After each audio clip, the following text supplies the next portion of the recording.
اور آقا علیہ السلام کی نگاہ کرم سے آج ہم سب اس بابرکت ایمانی نورانی اور روحانی مجلس میں حاضری کی سعادت حاصل کر رہے ہیں۔ یقیناً یہ اللہ تعالیٰ کا خاص فضل و کرم ہے، ایسی نیک مجالس میں آنے کا موقع ملنا اور توفیق کا ملنا، یہ خاص اللہ تعالیٰ کا فضل و کرم ہے۔ جیسا کہ آپ سب کے علم ہے کہ یہ کلاس بطور خاص قرآن مجید کی ادائیگی کو سیکھنے کے لیے اور نماز کو صحیح طریقے سے پڑھنے کے لیے جو ہے جاری کی گئی ہے۔ اس والے سے ہم نے الحمدللہ اب تک کافی ساری چیزوں کو سیکھا پڑھا، جس میں ہم نے اس کلاس کے 3-4 حصے جو ہے وہ بنائے ہیں، جس میں ہم ایک حصے میں باقاعدہ قرآن مجید کے حوالے سے قواعد پڑھتے ہیں، جن قواعد کی روشنی میں ہم اپنی ادائیگی کو درست کرتے ہیں، اور دوسرے حصے میں ہم مسائل پڑھتے ہیں۔ مسائل پھر 2 طرح کے، ایک تو ہم وضو اور غسل کے مسائل سیکھ رہے ہیں، اور دوسرا نماز کا پریکٹیکلی جو ہے وہ طریقہ کار، اس کے مسائل ہم سیکھ رہے ہیں۔ اور اس کے بعد پھر ہم کوشش کرتے ہیں کہ قرآن مجید کی کوئی سورت اور اسی طرح حدیث مبارکہ اور دعا جو ہے وہ بھی یاد کرنے کی کوشش کریں۔ یہ 3-4 حصے ہیں اس کلاس کے۔ تو آئیے آج ہم آغاز کرتے ہیں غسل کے سبق سے۔ غسل کا سبق تقریباً کمپلیٹ ہو چکا ہے۔ پچھلی کلاس میں ہم نے غسل کا مکمل طریقہ کار پڑھا تھا، اور مسنون غسل اور فرض غسل کا جو فرق تھا وہ بھی ہم نے پڑھا تھا، کہ جو فرض غسل ہے، جو پاکی حاصل کرنے کے لیے اور ناپاکی کو دور کرنے کے لیے غسل کیا جاتا ہے، نہایا جاتا ہے، اس کے 3 فرض ہیں، کہ ایک تو کلی کرنا، اچھی طرح کلی کرنا، اچھی طرح ناک میں پانی ڈالنا، اور پھر پورے جسم پر اچھی طرح پانی بہانا۔ پھر اس کا پورا طریقہ کار بھی ہم نے غسل کا سیکھا کہ مکمل طریقہ کار کیا ہے۔ اس میں 2-3 چیزیں وہ آج میں عرض کرنا چاہتا ہوں۔ غسل کے آداب میں اگر مکمل کپڑے اتار کے برہنہ ہو کے غسل کر رہے ہیں تو ایسی صورت میں کوشش کریں کہ اپنا جو ہے رخ وہ بھی قبلے کی طرف نہ ہو اور پشت بھی قبلے کی طرف نہ ہو۔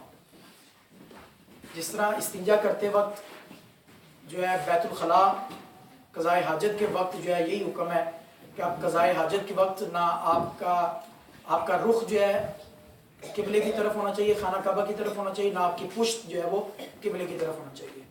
ہاں، اگر آپ نہا رہے ہیں تو اگر سطر ڈھانپ کے نہا رہے ہیں تو اس صورت میں کوئی حرج نہیں، آپ جس طرح چاہیں اپنا رخ جو ہے وہ کر سکتے ہیں۔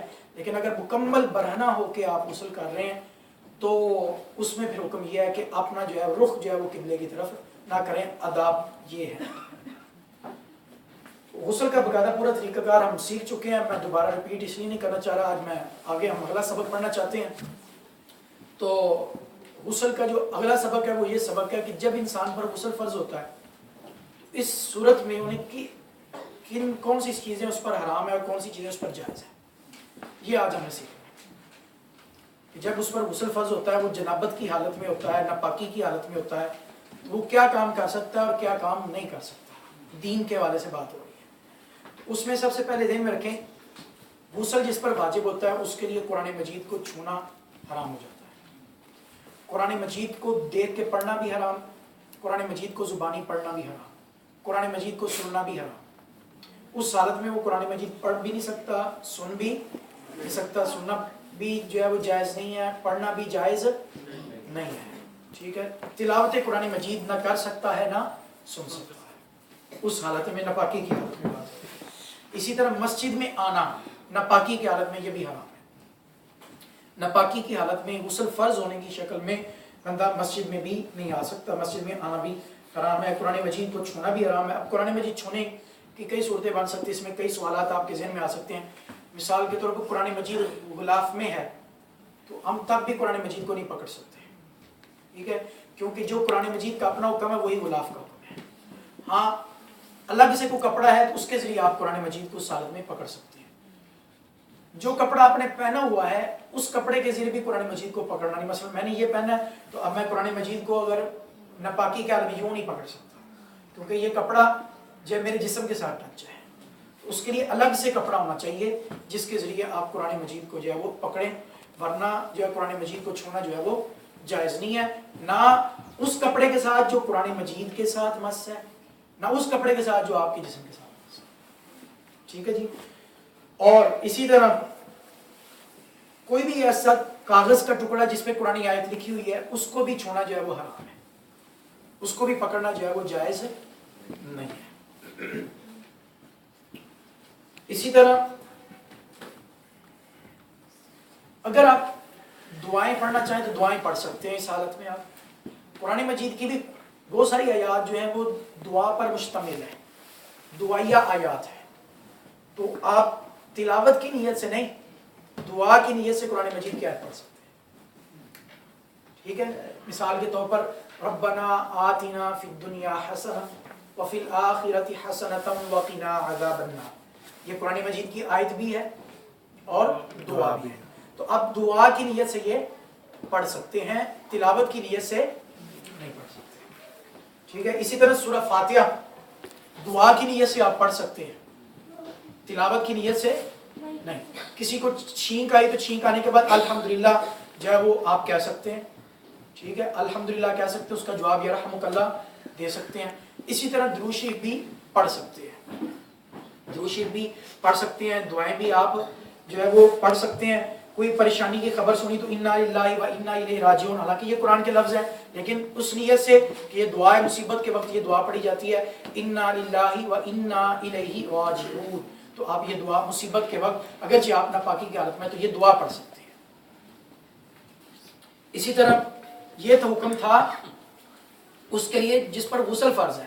اگر بندہ بے وضو، غسل فرض نہیں، وضو نہیں ہے، تو وضو نہ ہونے کی صورت میں آپ زبانی قرآن پڑھ سکتے ہیں، یا قرآن مجید کو سامنے رکھ کے بغیر چھوئے قرآن مجید دیکھ کے پڑھ سکتے ہیں، کہ چھوئے نہ آپ دیکھ کے آپ پڑھ سکتے ہیں. اگرچہ یہ آداب کے خلاف ہے، ادب یہی ہے کہ آپ باوضو ہو کے قرآن مجید پڑھیں، لیکن ایسی سچویشن میں، ایسے حالات میں. اب اس میں یہ بھی سوال آ سکتا ہے آپ کے ذہن میں کہ آج کل ہمارے موبائل میں بھی قرآن پاک جو ہے مکمل ہم پڑھ سکتے ہیں، تو اس میں اسکرین پر قرآن مجید موجود ہے، تو اس صورت میں بھی آپ زبانی اگر وضو نہیں ہے تو بغیر وضو کے بھی قرآن مجید پڑھ سکتے ہیں. لیکن اگر غسل فرض ہے تو پھر آپ قرآن مجید زبانی بھی نہیں پڑھ سکتے، نہ دیکھ کے پڑھ سکتے ہیں. اگر وضو والا معاملہ ہے تو اس صورت میں آپ زبانی قرآن پاک پڑھ سکتے ہیں، دیکھ کے پڑھ سکتے ہیں، بغیر ٹچ کیے، بغیر چھوئے. ٹھیک ہے جی. یہ غسل کے والے سے مسائل تھے اور وضو کے والے سے. اسی طرح جو قرآن مجید کی عربی عبارت کا، عربی لفظوں کا حکم ہے، وہی حکم اس کے ترجمے کا ہے. ٹھیک ہے. تو ترجمہ لکھا ہوا ہے تو آپ اس کو بھی جو نہیں چھو سکتے، اس کو بھی چھونے کا وہی حکم ہے. اس کو چھونا اور اس کو پڑھنا قرآن مجید پڑھنے کے مترادف ہے. ترجمے کو پڑھنا جو ہے وہ قرآن مجید پڑھنے کے ہی مترادف، اس کا بھی حکم وہی ہے جو قرآن مجید کے پڑھنے کا حکم ہے. مثلا قرآن مجید کا ترجمہ اردو میں لکھا ہے، فارسی میں لکھا ہے یا نسخ میں لکھا ہے، تو اس کا بھی وہی حکم ہوگا جو قرآن مجید پڑھنے کا حکم ہے. اس کے بعد دین کی کوئی کتاب ہے تو اس کو بھی جو ہے غسل فرض ہونے کی حالت میں چھونا مکروہ ہے. حرام نہیں لیکن مکروہ ہے، ناپسندیدہ شریعت کی نظر میں. وہ پڑھ سکتے ہیں، اگر وضو نہیں ہے تو پھر آپ ویسے بھی کتاب پڑھ سکتے ہیں، لیکن اس صورت میں بھی وہ ورق، وہ پیج جس پہ قرآن آیات لکھی ہیں ان کو آپ نہیں ہاتھ لگا سکتے. اگر کوئی مسئلہ لکھا ہے، دینی کوئی بات لکھی ہے، کوئی واقعہ لکھا ہے، وہ آپ پڑھ سکتے ہیں، اس کو ہاتھ بھی لگا سکتے ہیں. تو درود شریف اور دعاؤں کے پڑھنے میں بولیں کوئی حرج نہیں. اذان کا جواب بھی دینا جائز ہے. غسل فرض ہو یا آپ بے وضو حالت میں ہیں، دونوں صورتوں میں اذان آپ نے سنی تو آپ اذان کا جواب دے سکتے ہیں.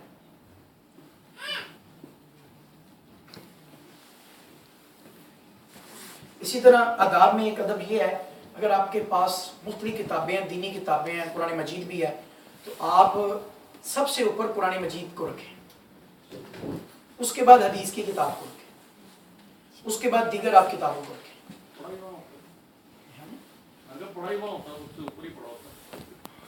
نہیں بعض اوقات ہوتا ہے نا مختلف کتابیں پڑھی ہیں مکس، تو ایسی صورت میں غفلت ہو جاتی ہے کہ قرآن مجید نیچے رکھ دیا انگلش کی یا کوئی اور کتاب یا کوئی اور دین کی کتاب اس کو قرآن مجید کے اوپر رکھ دیا.